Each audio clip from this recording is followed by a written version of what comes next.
Tôi cùng đám bạn trốn mạnh từ hàng trong hiệu sách. Chẳng ngờ hắn lại cố tình tới khiêu khích.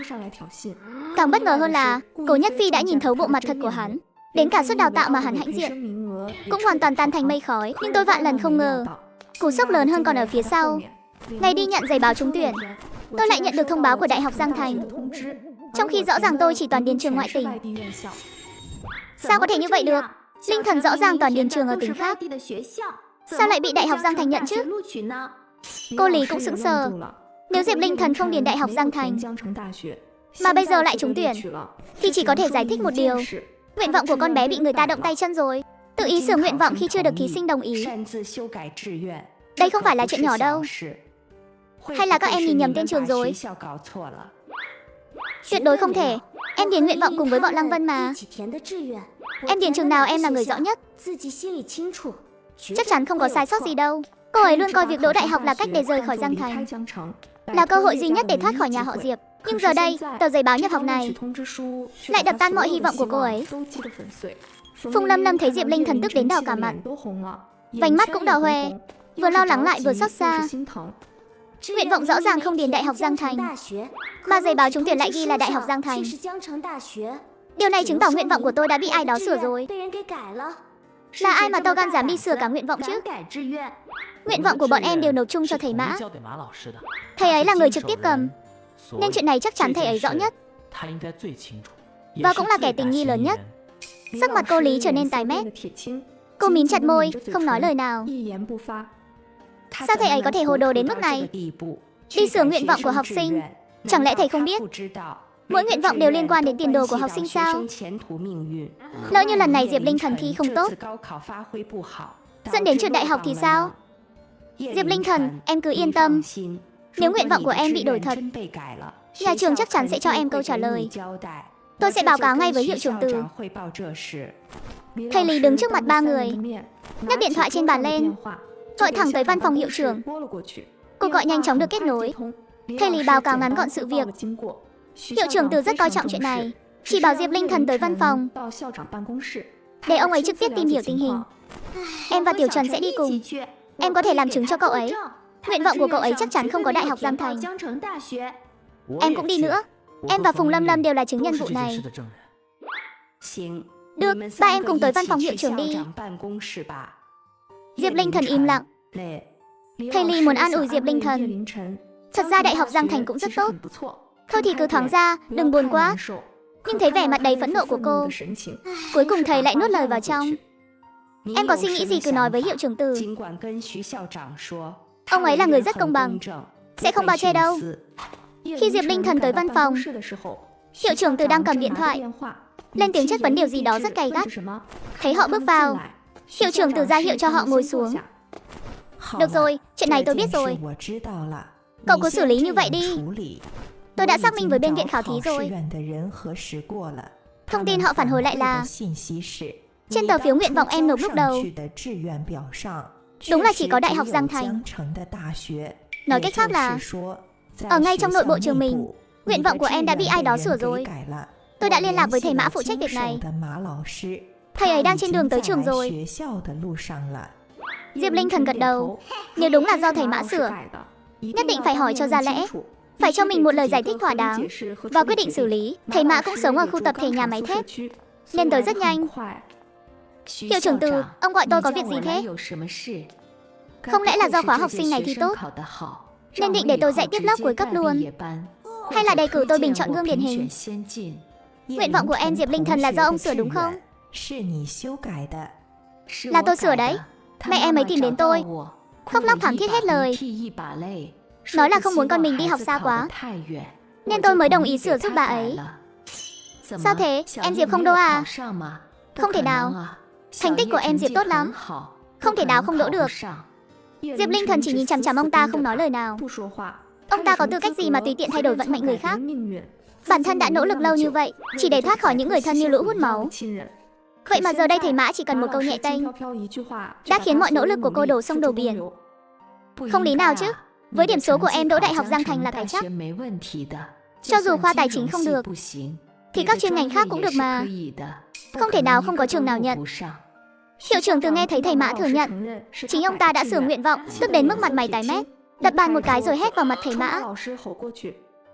Bây giờ không phải vấn đề có đỗ hay không, mà là ai cho phép ông tự ý sửa đổi nguyện vọng của học sinh Diệp Linh Thần. Ai cho ông cái quyền đó hả? Vừa nghe thấy Diệp Linh Thần đã đỗ, thầy Mã thấy chuyện cũng chẳng có gì to tát, trái tim vừa treo lơ lửng lập tức được thả lỏng. Đỗ rồi thì là chuyện tốt mà. Khoa tài chính Đại học Giang Thành khó đỗ thế nào chứ? Em Diệp Linh Thần đỗ rồi, rất đáng để chúc mừng đó. Và lại tôi cũng không phải tự ý sửa, là tôi đã bàn bạc với mẹ của em ấy. Mẹ em ấy sợ con gái đi học xa nhà quá, ở bên ngoài sẽ phải chịu thiệt thòi. Sau này có chuyện gì xảy ra, người nhà còn có thể lập tức qua chăm nom. Diệp Linh Thần nhìn thấy thầy Mã, chẳng hề thấy bản thân đã làm gì sai trái, gương mặt còn vẻ lý lẽ hùng hồn, thậm chí còn nói đỡ cho Mạnh Tuyết Vân. Cô tức đến mức muốn bật cười. Mẹ tôi vì tốt cho tôi sao? Dựa vào đâu mà thầy đưa ra kết luận đó? Diệp Linh Thần, tôi đã nói với em bao nhiêu lần rồi, em đang có hiểu lầm với gia đình mình đấy. Họ đều là muốn tốt cho em thôi. Sao em lại không nghe lọt tai thế hả? Thầy biết hiện tại có thể em đang oán hận thầy.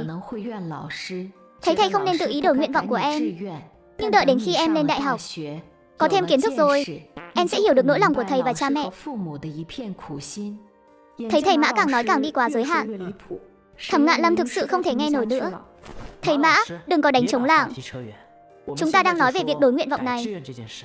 Pháp luật đã quy định rõ ràng, bất kỳ ai cũng không được tự ý sửa nguyện vọng thí sinh. Vi phạm nghiêm trọng sẽ bị truy cứu trách nhiệm hình sự. Là giáo viên chủ nhiệm, chắc thầy không thể không biết. Truy cứu trách nhiệm hình sự sao? Trách nhiệm hình sự gì chứ? Tôi làm tất cả đều là vì học sinh thôi mà. Diệp Linh Thần, em không được lấy oán báo ân đâu nhé. Tôi thực sự là vì tốt cho em thôi. Bất kể thầy có là ý tốt hay không, hành động của thầy và Mạnh Tuyết Vân đã trái ý tôi, hoàn toàn không hề nghĩ đến cảm nhận của tôi. Nếu thầy đã thấy mình không có vấn đề gì, vậy thì chúng ta hãy để pháp luật phân xử, để các người phải chịu trách nhiệm pháp lý. Nói xong, mặc kệ thầy Mã đang nói gì, Diệp Linh Thần bật dậy lao khỏi phòng hiệu trưởng. Phùng Lâm Lâm và Thẩm Ngạn Lâm vội vàng đuổi theo.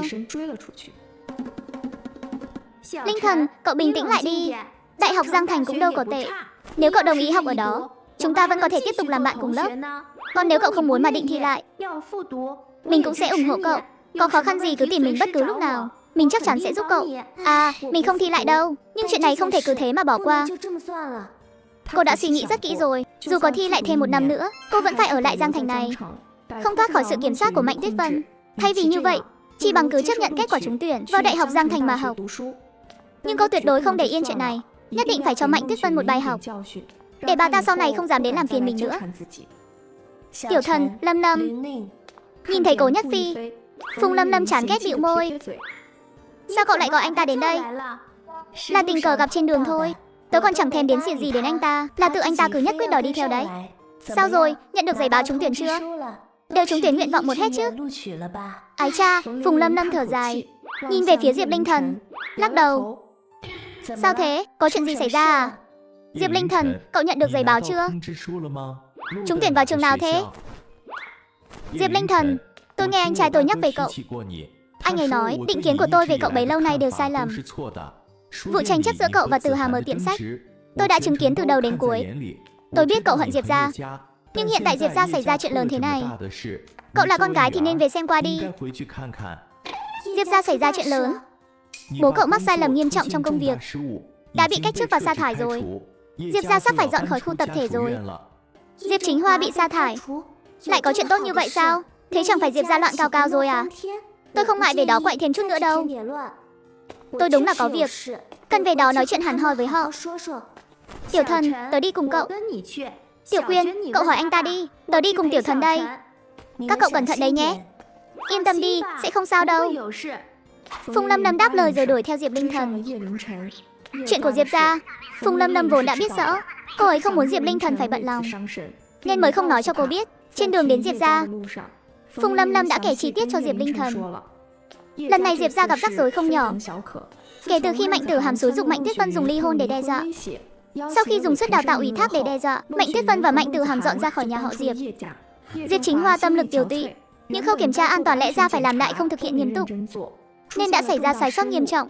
Vì vậy ông ta không chỉ bị cách chức, mà còn bị sa thải luôn. Diệp Chính Hoa mất việc, nhà họ Diệp không còn tư cách ở khu tập thể nữa. Suất đào tạo mà Mạnh Tử Hàm hằng ao ước lại càng hoàn toàn vô vọng. Nghe thấy tin này, cô ta trợn trắng mắt, rồi ngất lịm đi luôn. Mạnh Tuyết Vân hoảng hốt, vội gọi cấp cứu đưa cô ta vào viện, rồi chạy tới phòng Phó Xưởng trưởng Lâm khóc lóc thảm thiết, xin xưởng đừng sa thải Diệp Chính Hoa. Phó Xưởng trưởng Lâm bị bà ta quấy rầy đến mức đau đầu, cuối cùng vẫn hồi lòng, đồng ý cho nhà họ Diệp một vị trí công nhân để tiếp tục làm việc và phân cho họ một căn nhà khác để ở. Mấy ngày nay nhà họ Diệp đang bận dọn nhà, còn Mạnh Tử Hàm vẫn đang nằm viện. Nhà cậu bây giờ đang loạn cào cào. Đấy, cậu đợi một chút, để tớ bảo mẹ tớ xuống đi cùng cậu. Nếu họ vẫn còn muốn giữ vị trí công nhân đó, thì nể mặt mẹ tớ, chắc họ không dám làm gì quá đáng đâu. Diệp Linh Thần suy nghĩ một hồi, rồi gật đầu. Phùng Lâm Lâm bảo Diệp Linh Thần đợi ở dưới lầu, con mình chạy lên lầu gọi chị Từ Ngọc Như. Chị Từ Ngọc Như xuống rất nhanh, thấy Diệp Linh Thần thì có hơi thắc mắc. Linh Thần, sao con lại về đây?